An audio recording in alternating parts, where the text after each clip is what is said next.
सोलापूर मित्राचे 1.5 महिन्यापूर्वी निधन आणि त्याच्या पत्नीवर बलात्कार। सोलापुरातून एक धक्कादायक घटना समोर आली आहे। या घटनेने खळबळ उडाली आहे।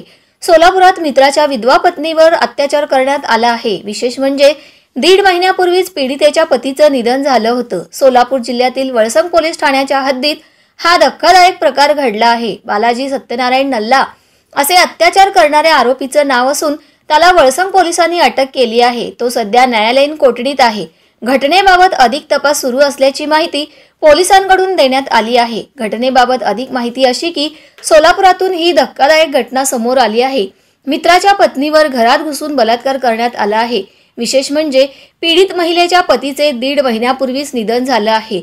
वळसंग पोलीस ठाण्याच्या हद्दीत हा धक्कादायक प्रकार घडला आहे। पीडित महिला ही विडी कामगार आहे। आरोपीला अटक। या घटनेने सोलापुरात खळबळ उडाली आहे।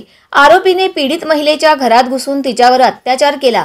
बालाजी नल्ला असं या महिलेवर अत्याचार केलेल्या आरोपीचं नाव आहे। वळसंग पोलिसांनी आरोपीच्या मुसक्या आवळल्या असून त्याची रवानगी न्यायालयीन कोठडीत करण्यात आली आहे। घटनेबाबत अधिक तपास सुरू असल्याची माहिती पोलिसांच्या वतीने देण्यात आली आहे।